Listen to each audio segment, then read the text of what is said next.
Hey, welcome back to another episode of Heavy Rotation. Um, we got Nev here from Gruesome Graphx. He's done just a ton of artwork in the realm of heavy metal and adjacent genres. Like a lot of death metal, grind, hardcore, what have you. We're dealing with a little bit of technical issues with the internet connection here, but it looks like we're good to go now. So we're gonna forge through this interview. Thank you so much for being here, brother. Thanks, man. Thanks for the invite. Really appreciate it. Yeah, man. So um, I think a cool place to start, just because it's news to me. When I did look up your uh, when I looked up Gruesome Graphics on just Googled it. Your name comes up, Nev, and then there's some material that you released with some bands as a vocalist, I believe. So listed on, feel free to correct me, but these people that do these Encyclopedia Metallum, and then I forget what the other one is, Metal Archives. They tend to be pretty thorough. Yeah, Um, there's some detailed shit in there too, like stuff that I've forgotten I've done that I've people have like, oh, I didn't know you did this. And like I forgot I did that. Like, oh, I found you on Metal Archives or whatever it is. But yeah, there's some people that do that for like as a full-time gig, I guess. I don't know.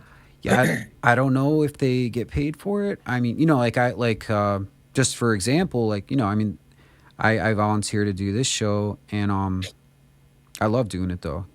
So they may just do it for the love of it, like many people in the scene do. Right. Like photographers or people that run different um pages, or maybe it seems like they're making money, but the money's very little, like certain promoters.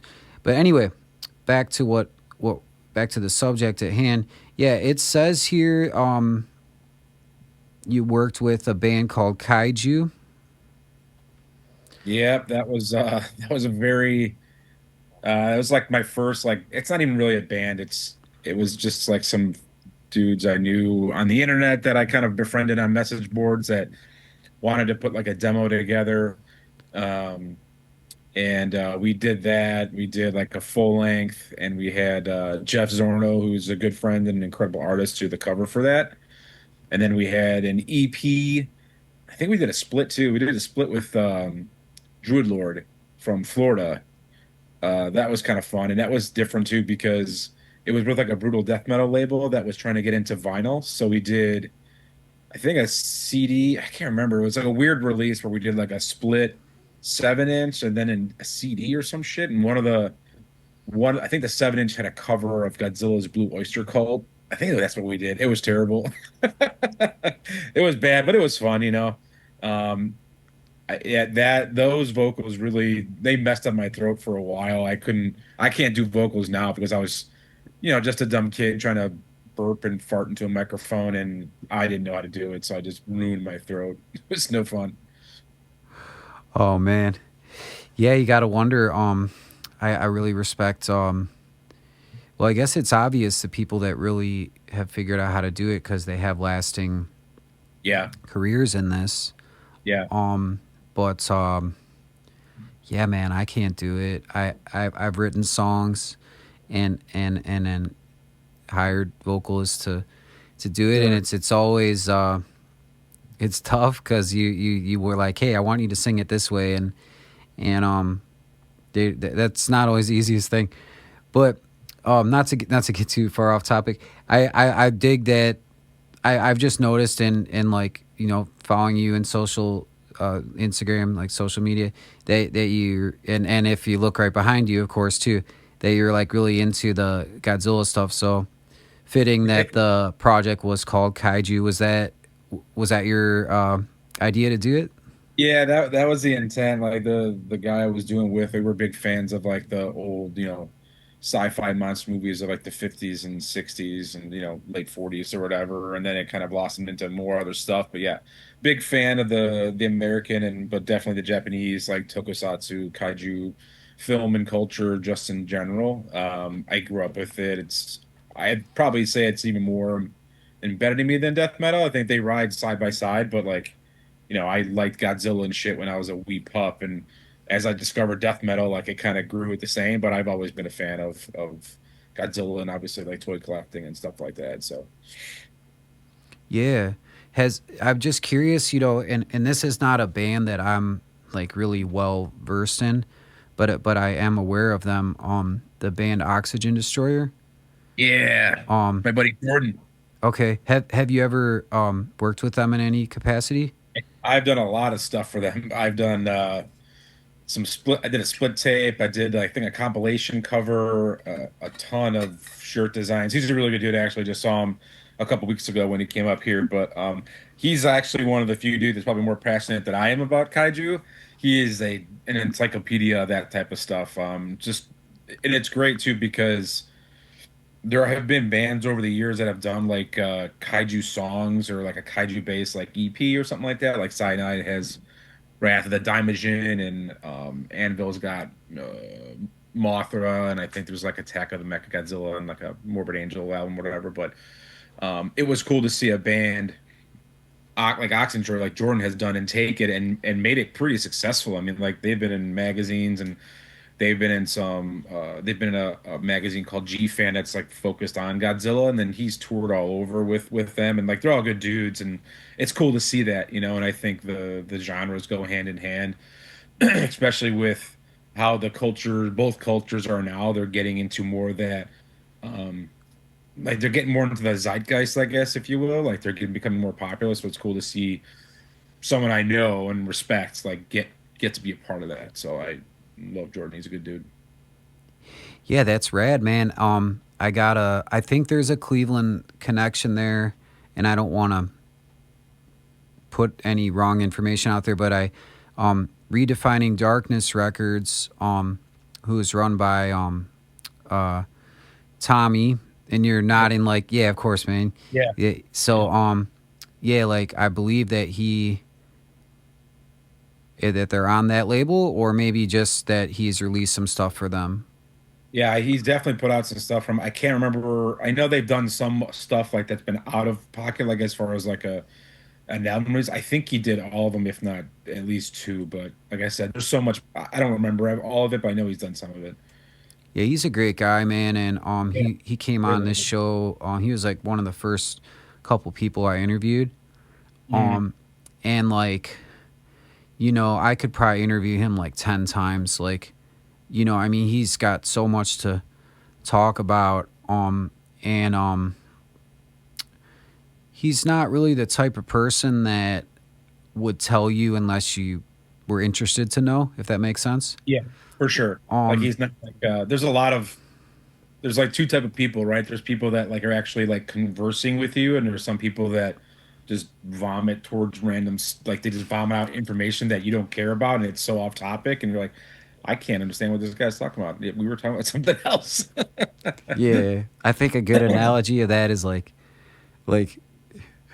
if like somebody like being like, hey, listen to this song, and then like putting the phone up to your ear. It's just like, whoa, Oh dude. yeah, Like, like I've had that happen at shows. Check out my band. Cool. What's the link? No, I have it on my phone. I'm like, I'm 4 beers in and I can't hear your phone, dude. Like, just hit me up with a link later on. yeah, like yeah, no, but like, because I saw him play like at there's this place that's now closed, but Peabody's, and he Mm. was the bassist for this band for Abigail Williams, and I Yeah. never knew like till interviewing him why he was the bassist, because he originally like was the drummer, and he had an injury that but they were already like so tight with each other that they were like, well, we still want you to be involved, so now you're on bass, or that's it. I might be saying a bit of that slightly wrong, but it's in the interview for anyone that cares to listen. um So anyway, yeah. So you did kaiju, and then you also listed here is loathsome. That's another one. Yeah, Loathsome was that was another like brain fart, like death. I don't even know what the hell we were, like death thrash metal something. I don't know what it was, but it was me, Vanessa, Wayne, and there was someone else. I can't remember who. We did like a demo, and then we did a full length. And my vocals on that were kind of like a Carcassy Stevo from Impetigo type. That's the one where I really that was pretty much the one where like yeah I can't sing after that. Um, and then life just got busy and we didn't do anything else. But like that was a fun one. I actually like a lot of the songs on that too.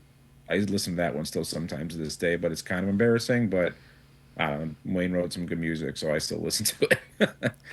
Yeah, I'll have to check that one out. Like before the show, I played well, that's a segue into what I was gonna say next. Yeah, so before the show, I played s- um one of the, let's see, we have like 5 releases here. Um, the 2013 release for Entrenched Ingurgitation. Yep. Uh, Yep. that's titled Genesis of Heterogenius. And those Yep. vocals are very well, yeah, because we had like we were just meeting up before the show to get levels, and that was the first thing I asked you is are those, did you use like a pitch shifter? Yeah, I use the pitch shifter on those. It's pretty much like sci-fi gore grind, maybe like a little bit of like slam stuff in there. It was brain fart, another brain fart project with it started off with James from Nephrectomy, and then like I said, I went to Alexi from Bowel Leakage. But yeah, that was kind of fun too. I really liked the bowel leakage stuff.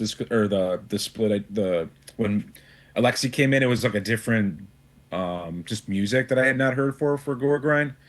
It's very fast and short almost, and yeah, that was fun too. But like I blew up my vocals, so like I had to switch to like pitch shift, and I made it like super wet sometimes. Um, and then yeah, it was fun while it lasted, but dead is dead. Well, I mean, a bummer that you know, like you said, you sort of retired from doing the vocals, or wasn't uh was hurting you. But I mean, you can rest well knowing that you did it. I mean, Yeah, a lot of people don't um release any music.